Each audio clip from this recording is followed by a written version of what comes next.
तो प्रधानमंत्रियों में आपने पढ़ा था कि पहला प्रधानमंत्री जवाहरलाल नेहरू, उसके बाद में लाल बहादुर शास्त्री, उसके बाद इंदिरा गांधी। इंदिरा गांधी के बाद में दो प्रधानमंत्री आए, पहले मोरारजी देसाई, फिर चौधरी चरण सिंह। चौधरी चरण सिंह के बाद फिर इंदिरा गांधी आ गई।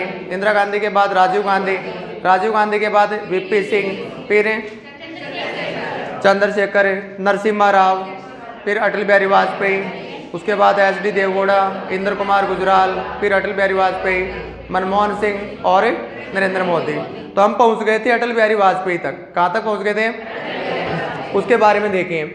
तो अटल बिहारी वाजपेयी का पूरा नाम तो सभी को ध्यान ही है, क्या है? अटल बिहारी वाजपेयी। इनका जो जन्म हुआ है अटल बिहारी वाजपेयी का, वो 25 दिसंबर को हुआ है। जन्म कब हुआ है? 25 दिसंबर को। कौन सा दिवस मनाते हैं? एक त्योहार भी होता है इस दिन, एक त्योहार होता है इस दिन। कौन सा?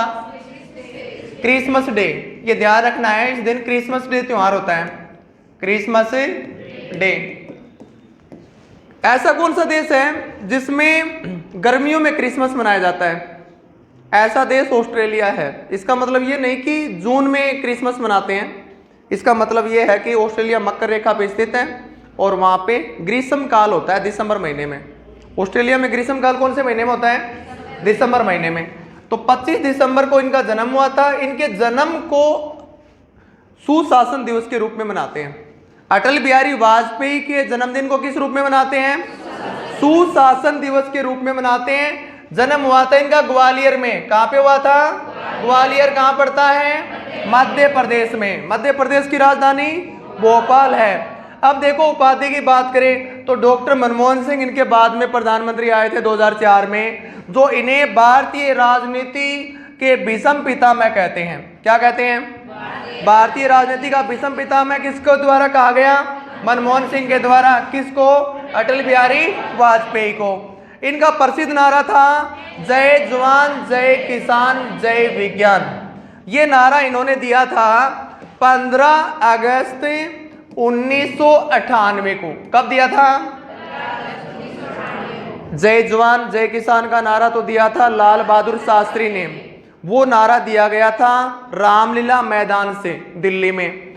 ये वाला जो नारा है प्रधानमंत्री का, जो 15 अगस्त का भाषण होता है लाल किले की प्राचीर से, उसमें नारा दिया गया था 15 अगस्त 1998 को। कौन सा नारा? जय जवान जय किसान जय विज्ञान। एक इन्होंने इंडिया साइनिंग का नारा भी दिया है। कौन सा? India signing. अब देखो, एक ये संपादक रहे हैं पञ्चजन्य पत्रिका के। किस पत्रिका के? पञ्चजन्य पत्रिका के। अब आपने एक बात पढ़ी है कि संयुक्त राष्ट्र संघ में हिंदी में भाषण देने वाले पहले भारतीय नेता बने अटल बिहारी वाजपेयी। पढ़ा है ये? अब देखिए, पहली गैर कांग्रेसी सरकार आई थी 1977 में। पहली गैर कांग्रेसी सरकार कब आई थी? 1977 में आई थी। उस समय मोरारजी देसाई उसमें क्या बने थे? प्रधानमंत्री बने थे। पहली गैर कांग्रेसी सरकार के प्रधानमंत्री कौन बने? मोरारजी देसाई बने। और उनकी सरकार में अटल बिहारी वाजपेयी विदेश मंत्री थे उस समय। क्या थे? विदेश मंत्री। और यूएनओ का 32वां अधिवेशन होता है। यूएनओ का कौन सा अधिवेशन होता है? 32वां अधिवेशन। उसमें अटल बिहारी वाजपेयी ने हिंदी में भाषण दिया था। तो अटल बिहारी वाजपेयी ने हिंदी में पहली बार भाषण संयुक्त राष्ट्र संघ के 32वें अधिवेशन में विदेश मंत्री के रूप में गए थे भाग लेने के लिए। वहां पे पहली बार इन्होंने हिंदी में भाषण दिया था। और हिंदी में भाषण देने वाला दूसरा व्यक्ति कौन हो गया? नरेंद्र मोदी हो गया यूएनओ में। ये बात क्लियर हो गई। तो अटल बिहारी वाजपेयी के बारे में आपने देखा, पूरा नाम अटल बिहारी वाजपेयी है। जन्म 25 दिसंबर 1924 को होता है। तारीख विशेष तौर से ध्यान रखनी है क्योंकि 25 दिसंबर को सुशासन दिवस मनाया जाता है। 25 दिसंबर को क्या मनाया जाता है? सुशासन दिवस मनाया जाता है। और इनका जन्म हुआ था ग्वालियर में। जन्म कहाँ हुआ था? ग्वालियर में हुआ था। इसके बाद में अगली बात देखें, 1966 से 73 तक ये भारतीय जनसंघ के अध्यक्ष रहे। ये क्वेश्चन ध्यान देना, भारतीय जनसंघ नाम आया क्या? भारतीय जनसंघ। अब ये भारतीय जनसंघ जो है इसका संस्थापक था श्यामा प्रसाद मुखर्जी। कौन थे? श्यामा प्रसाद मुखर्जी ने भारतीय जनसंघ की स्थापना की। और यही भारतीय जनसंघ 1980 में 1980 में भारतीय जनता पार्टी बन गया, बीजेपी बन गया। बीजेपी का जो नींव रखने वाला व्यक्ति है वो है श्यामा प्रसाद मुखर्जी। कौन है? भारतीय जनसंघ जो संगठन है ये 1980 में अन्य संगठन के साथ समझौता करके भारतीय जनता पार्टी में बदल गया था। तो भारतीय जनसंघ के अध्यक्ष रहते हैं, लेकिन ज्यादा ध्यान देने वाली बात यह है कि भारतीय जनसंघ के संस्थापक कौन हैं? श्यामा प्रसाद मुखर्जी। पंडित दीनदयाल उपाध्याय का एक समाचार पत्र आता है राष्ट्र धर्म, और एक दैनिक अखबार आता है स्वदेश व वीर अर्जुन समाचार पत्रिका। इन दोनों के संपादक भी रहता है अटल बिहारी वाजपेयी। अब एक बात आपने देखा, भारतीय जनता पार्टी की स्थापना 1980 में होती है और उसमें संस्थापक अध्यक्ष के रूप में कौन है? अटल बिहारी वाजपेयी हैं। अब परमाणु परीक्षण की बात करें तो आपने देख लिया कि इंदिरा गांधी ने के काल में पहला परमाणु परीक्षण हुआ था। तारीख क्या है? 18 मई 1974 में परमाणु परीक्षण होता है पहला पोखरण जैसलमेर में। नाम क्या रखा गया? स्माइलिंग बुद्धा या लाफिंग बुद्धा, इसके नाम रखे गए। दूसरा परमाणु परीक्षण हुआ था 11 और 13 मई को 1998 में पोखरण जैसलमेर में। कहां पे? पोखरण जैसलमेर में। उस समय प्रधानमंत्री कौन है? अटल बिहारी वाजपेयी हैं। ये भूमिगत परमाणु परीक्षण किया गया और भारत का दूसरा परमाणु परीक्षण है। तो पहला किसके काल में हुआ और दूसरा अटल बिहारी वाजपेयी के काल में। पहला कब हुआ? 18 मई 1974। दूसरा कब हुआ? 11 और 13 मई 1998। अब देखिए, भारत और पाकिस्तान के मध्य दिल्ली से लाहौर एक बस चली थी। दिल्ली से लाहौर एक बस चली थी और वो बस चलाई गई थी 19 फरवरी 1999 को, और उस बस का नाम रखा गया था सदा ए सरहद। भारत और पाकिस्तान के मध्य बस चलाई गई थी। प्रधानमंत्री थे अटल बिहारी वाजपेयी। जब पहली बार दिल्ली से बस लाहौर गई थी तो प्रधानमंत्री खुद भी उस बस में बैठ के गए थे, लेकिन ये सरहद सदा ए सरहद लंबे समय तक नहीं चल पाया। उसका रीज़न ये था कि शीतकाल में ये कारगिल की जो पहाड़ियाँ थी उस पर भारत की एक पोस्ट थी ऊंचाई पे, वो शीतकाल में खाली करते थे, तो पाकिस्तान ने उधर से कब्जा कर लिया। जब शीतकाल जैसे हटा तो भारतीय सैनिक वापिस अपनी पोस्ट की तरफ गए तो उधर से गोलाबारी शुरू हो गई। तो देखा कि पाकिस्तान ने कब्जा कर लिया, तो यहाँ पे युद्ध हुआ। कौन सा युद्ध हुआ? कारगिल युद्ध। कौन सा युद्ध हुआ? कारगिल युद्ध होता है 1999 में। उस समय प्रधानमंत्री कौन है? अटल बिहारी वाजपेयी हैं। तो ये 19 फरवरी 1999 को चलती है बस, लेकिन आगे युद्ध आ गया 1999 में। कौन सा युद्ध है? कारगिल युद्ध। अब एक योजना चलाई गई 2001 में, स्वर्णिम चतुर्भुज परियोजना। भारत के 4 महत्वपूर्ण महानगरों को जोड़ा। इधर उत्तर में दिल्ली, इधर कोलकाता, इधर बंबई, इधर मद्रास, जिसका नाम वर्तमान में चेन्नई है, जो 6 लेन और 4 लेन सड़कें हैं। 25 दिसंबर 2014 को वाजपेयी के 90वां जन्मदिन और मदन मोहन मालवीय की 125वीं जयंती को इन्हें भारत रत्न देने की घोषणा की गई 27 मई 2015 में। तो 2014 में मोदी सरकार आती है और 2015 में इन्हें भारत रत्न दिया जाता है, 2 लोगों को एक साथ। किन किन को? इसमें मदन मोहन मालवीय जो हिंदू विश्वविद्यालय के संस्थापक हैं। मदन मोहन मालवीय किसके संस्थापक हैं? हिंदू विश्वविद्यालय के संस्थापक हैं। और दूसरे व्यक्ति कौन है? अटल बिहारी वाजपेयी हैं। तो ये भारत रत्न देश का सर्वोच्च राष्ट्रीय सम्मान है। 1954 में प्रारंभ हुआ था ये, पहली बार राधा कृष्णन को और श्री राजगोपालचारी इनको दिया गया था। इसके बाद में देखेंगे यहाँ पे अटल बिहारी वाजपेयी के बारे में।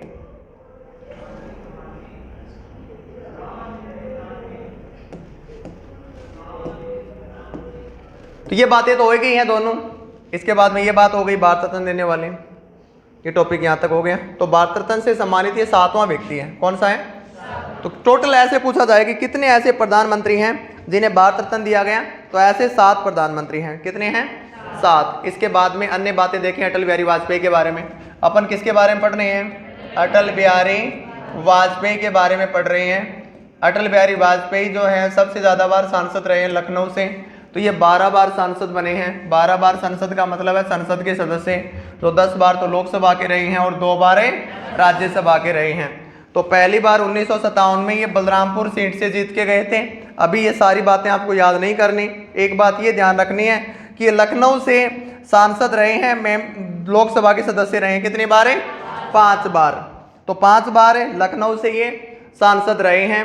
इसके बाद में इन्हें पुरस्कार दिए गए अलग अलग प्रकार के।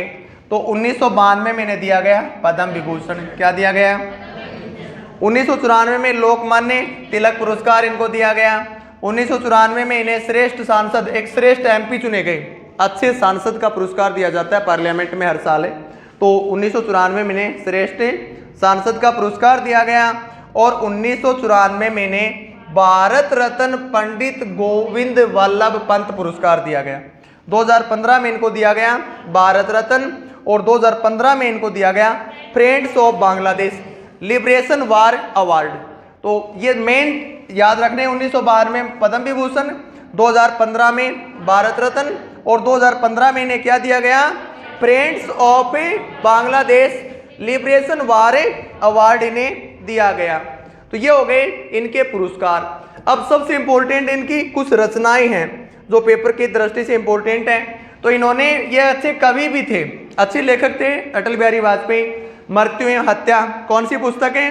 मृत्यु एवं हत्या, अमर बलिदान, कैदी कविराय की कुंडलियां, संसद में 3 दशक, अमर आग है, कुछ लेख कुछ भाषण, सेकुलरवाद, राजनीति की रपटीली राहें, मेरी 51 कविताएं, बिंदु बिंदु विचार, ये इनकी रचनाएं हैं। दोबारा बोलिए, मृत्यु या हत्या, दोबारा बोलो, अमर बलिदान, कैदी कबीराय की कुंडलियां, संसद में 3 दशक, अमर आग है, कुछ लेख कुछ भाषण, सेकुलरवाद, राजनीति की रपटीली राहें, मेरी 51 कविताएं, बिंदु बिंदु विचार। अब सबसे ज्यादा बार पेपर में जो पूछी गई है वो वाली कौन सी है? मेरी 51 कविताएं। मेरी 51 कविताएं किसने लिखा? पंडित ये अटल बिहारी वाजपेयी ने। इसके बाद में आपको ध्यान रखना है कि हमारे देश में 14 व्यक्ति प्रधानमंत्री बने हैं अब तक। टोटल कितने? टोटल काउंट करें सदस्यों को तो 14 व्यक्ति देश के प्रधानमंत्री बने हैं। इसमें से 13 ऐसे हैं जिनका जन्म भारत की आज़ादी से पहले हुआ है। 13 का जन्म 1947 देश स्वतंत्र होने से पहले हुआ है। तो कितना बच गया? 1 बच गया। वो कौन है? नरेंद्र मोदी, जिसका जन्म स्वतंत्र भारत में हुआ है। तो क्वेश्चन ऐसे पूछ ले कि स्वतंत्र भारत में जन्म लेने वाले प्रधानमंत्रियों की संख्या बताइए, तो वर्तमान में 1 ही है। आगे कोई 2024 में कोई अन्य बनता है, जब तक आप नौकरी लग जाना, ठीक है। तो ये लिस्ट हो गई। इसमें गुलजारी लाल नंदा का नाम डाला गया है। गुलजारी लाल नंदा 2 बार कार्यवाहक रह चुके हैं। कितनी बार हैं? 2 बार। प्रधानमंत्री में काउंट नहीं होते, कार्यवाहक प्रधानमंत्री में काउंट होते हैं। 1 बार लाल बहादुर शास्त्री की मृत्यु पे बने थे, दूसरी बार तो, और 1 बार बने थे पंडित जवाहरलाल नेहरू की मृत्यु पे। तो पंडित जवाहरलाल नेहरू की मृत्यु पे कार्यवाहक कौन बने? गुलजारी लाल नंदा। और लाल बहादुर शास्त्री की मृत्यु पर भी कौन बने? गुलजारी लाल नंदा। तो टोटल 14 व्यक्ति प्रधानमंत्री बने हैं। इसमें से 13 व्यक्ति 1947 में देश की आज़ादी से पहले जन्म हुआ है 13 का, और 1 व्यक्ति ऐसे हैं जिनका स्वतंत्र भारत में जन्म हुआ है। वो कौन है? नरेंद्र मोदी हैं। अब देखिए नेक्स्ट बात, ये जय जवान जय किसान जय विज्ञान का नारा आपको बता दिया गया। 15 अगस्त 1998 को दिया गया। कब दिया गया? और किसके द्वारा दिया गया? अटल बिहारी वाजपेयी के द्वारा। पोखरण परमाणु परीक्षण की चर्चा आपने कर ली कि दूसरा पोखरण परमाणु परीक्षण जो होता है 11 और 13 मई को 1998 में, और उस समय भी देश के प्रधानमंत्री कौन है? अटल बिहारी वाजपेयी हैं। यहाँ पे 5 भूमिगत विस्फोट किए गए थे। ये दूसरा परमाणु परीक्षण था। इससे पहले परमाणु परीक्षण कब हुआ था? 18 मई 1974। एक चलाया गया था सर्व शिक्षा अभियान। क्या चलाया गया? 2001 में क्वेश्चन आता है कि सर्व शिक्षा अभियान जब चलाया गया उस समय देश के प्रधानमंत्री कौन थे? अटल बिहारी वाजपेयी थे। दिल्ली मेट्रो की बात करें तो दिल्ली मेट्रो का उद्घाटन इन्हीं के काल में हुआ है 2002 में। दिल्ली मेट्रो का पहला यात्री बना था अटल बिहारी वाजपेयी। जब पहली दिल्ली की मेट्रो चली थी 24 दिसंबर 2002 को, तो शाहदरा से 30,000 स्टेशन तक यात्रा की थी अटल बिहारी वाजपेयी ने। स्वर्णिम चतुर्भुज योजना 2001 में आती है। इसमें 4 महानगरों को आपस में जोड़ा गया था, जिसमें दिल्ली है, दिल्ली के बाद में मुंबई के अलावा चेन्नई जिसका पहले नाम मद्रास था, और एक क्या बच गया? कोलकाता। तो ये 4 महानगरों को 6 लेन और 4 लेन सड़क से जोड़ने की योजना क्या कहलाई? स्वर्णिम चतुर्भुज योजना कहलाई, जो किस प्रधानमंत्री काल में शुरू हुई थी? अटल बिहारी वाजपेयी के काल में। कर लोगे क्या? ठीक है। आगे देखिए प्रधानमंत्री ग्राम सड़क योजना, जो सबसे महत्वपूर्ण योजना है। प्रधानमंत्री ग्राम सड़क योजना 25 दिसंबर 2000 में प्रारंभ होती है। इस अटल बिहारी वाजपेयी का जन्मदिन है 25 दिसंबर, उसी दिन ये योजना प्रारंभ हुई 25 दिसंबर 2000 से। और इस योजना के तहत भारत के सभी गांवों को आपस में सड़कों से जोड़ने का है। इसके बाद में एक योजना चलाई गई, विनिवेश मंत्रालय का गठन किया गया। विनिवेश मंत्रालय का गठन,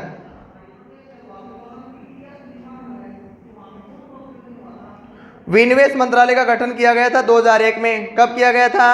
2001 में किया गया था विनिवेश मंत्रालय का गठन। और ये सार्वजनिक उपक्रमों में हिस्सेदारी के विक्रय हेतु मंत्रालय का गठन किया गया था। एक आपने देखा है ऑपरेशन विजय चलाया गया था। ऑपरेशन विजय कारगिल युद्ध को जीतने के लिए चलाया गया। कारगिल विजय दिवस कब मनाते हैं? 26 जुलाई को। कारगिल विजय दिवस कब मनाया जाता है? 26 जुलाई को कारगिल विजय दिवस मनाया जाता है। और इस युद्ध को जीतने के लिए ऑपरेशन विजय चलाया गया है। क्या चलाया गया? ऑपरेशन विजय। लाहौर बस यात्रा की बात आपने कर ली थी कि लाहौर बस यात्रा ज्यादा दिन नहीं चल पाई। सदाए सरहद नाम रखा गया था इसका। क्या नाम रखा गया था? अब छोटे राज्यों का गठन हुआ। 3 राज्य ऐसे हैं जो प्रधानमंत्री अटल बिहारी वाजपेयी के काल में बने सन 2000 में। एक का नाम झारखंड है, एक का नाम छत्तीसगढ़ है, एक का नाम उत्तराखंड है। तो झारखंड बनता है 15 नवंबर 2000 में, उत्तराखंड बनता है 9 नवंबर 2000 में, और छत्तीसगढ़ बनता है 1 नवंबर 2000 में। तो ये ऐसा पूछा जाता है कि भारत के 3 नए राज्य झारखंड, छत्तीसगढ़ और उत्तराखंड किस प्रधानमंत्री के काल में बने? अटल बिहारी वाजपेयी के काल में बने ये, और सन 2000 में बने। कब बने?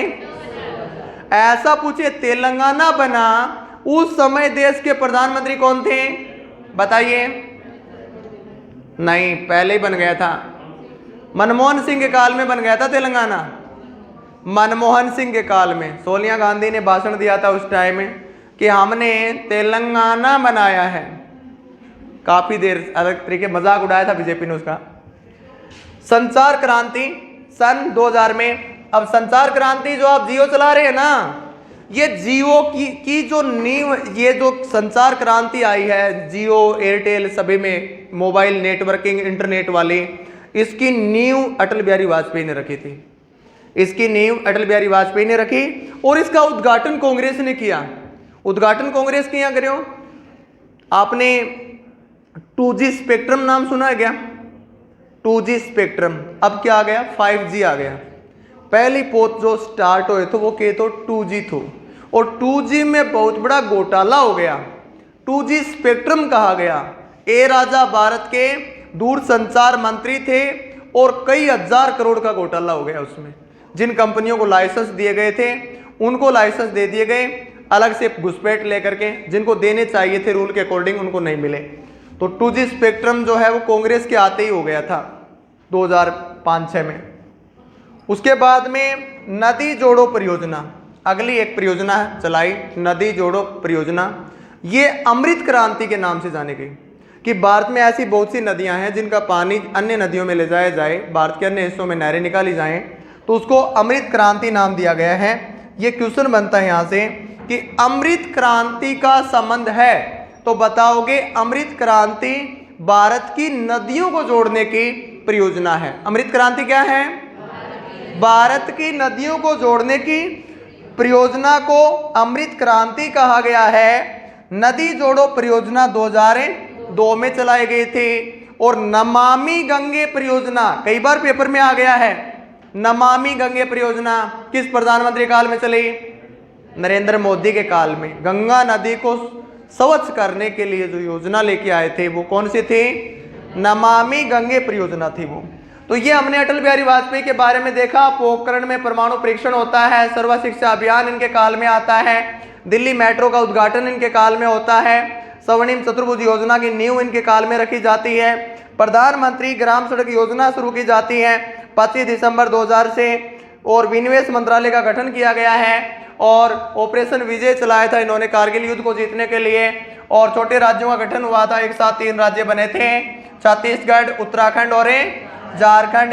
संचार क्रांति आई थी, इनके द्वारा नींव रखी गई थी।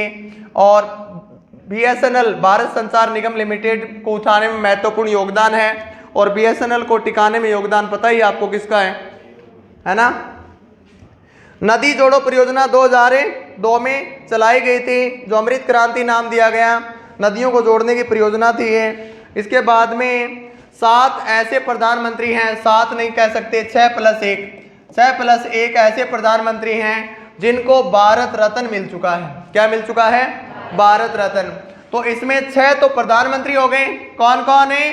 पंडित जवाहरलाल नेहरू, लाल बहादुर शास्त्री, इंदिरा गांधी, राजीव गांधी, मोरारजी देसाई और अटल बिहारी वाजपेयी। कौन बच गया? गुलजारी लाल नंदा। ये कार्यवाहक प्रधानमंत्री थे। क्या थे?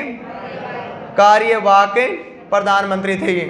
तो टोटल 6+1 7 ऐसे हुए हैं जिन्हें क्या मिला है? भारत रत्न मिला है। तो भारत रत्न प्राप्त करने वाले प्रधानमंत्रियों की संख्या कितनी है? 6 है। 6 और उप प्रधानमंत्री कार्यवाहक प्रधानमंत्री हो गया 1, कार्यवाहक प्रधानमंत्री 1 और 6 हो गए प्रधानमंत्री। इन्हें क्या मिला है? भारत रत्न मिला है। अब देखिए देश का पहला प्रधानमंत्री कौन बना? जवाहरलाल नेहरू बना था। 1947 से 1964 तक रहा था लगभग। और सबसे लंबे समय तक प्रधानमंत्री कौन रहा? जवाहरलाल नेहरू। सबसे लंबे समय तक प्रधानमंत्री जवाहरलाल नेहरू, लगभग ये 16 वर्ष के लगभग रहा है। सबसे छोटा कार्यकाल वाला प्रधानमंत्री अटल बिहारी वाजपेयी। सबसे लंबा कार्यकाल है और सबसे छोटा कार्यकाल है। कार्यवाहक प्रधानमंत्री एकमात्र व्यक्ति बना, वो कौन है? गुलजारी लाल नंदा। कितनी बार बना? 2 बार। पहली बार किसकी मृत्यु पर है? जवाहरलाल नेहरू की मृत्यु पर है। दूसरी बार किसकी मृत्यु पर है? लाल बहादुर शास्त्री की मृत्यु पर बना था।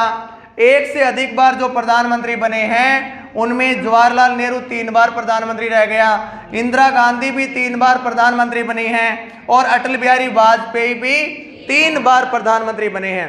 जवाहरलाल नेहरू 3 बार, इंदिरा गांधी 3 बार और अटल बिहारी वाजपेयी 2 बार वाले 2 ही हैं। 2 बार वाले कितने हैं? एक मनमोहन सिंह, एक नरेंद्र मोदी। ये 2 बार हैं। तो इसमें बाकी बच गया वह टोटल कितना हो गया? 5। कितना बच गया? 9। 9 और 5 है 14। तो 9 ऐसे आए जो 1 बार बने, हम जो नाम न आए हुए। प्रधानमंत्री पद ग्रहण के समय विधानसभा के सदस्य कौन थे? HD देवगौड़ा।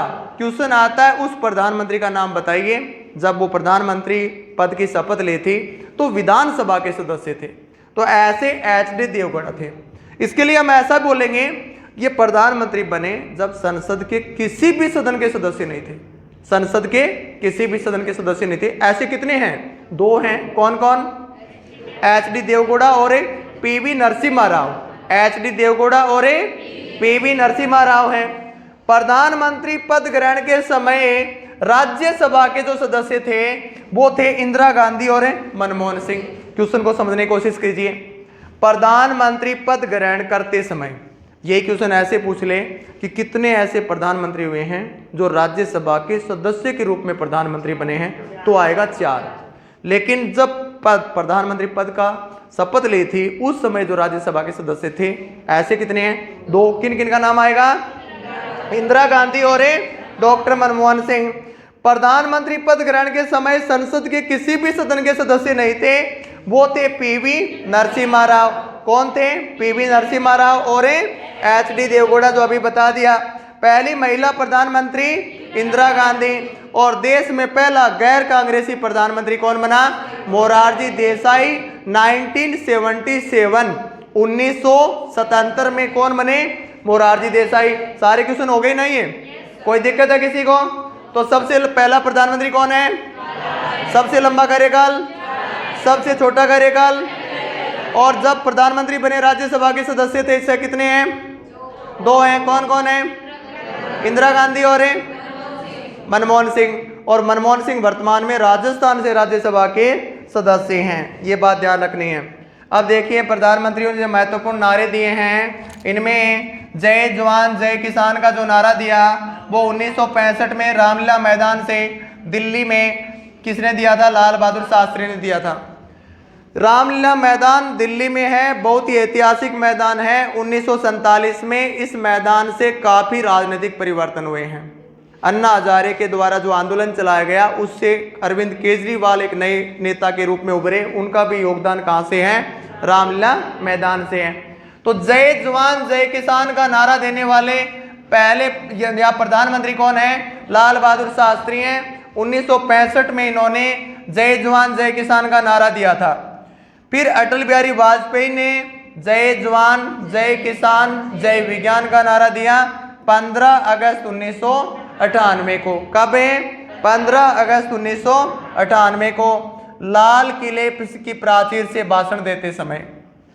नरेंद्र मोदी 106वीं भारतीय विज्ञान कांग्रेस के अधिवेशन में भाग लेते हैं जालंधर में, और वहां पे नारा देते हैं जय जवान जय किसान जय विज्ञान और जय अनुसंधान।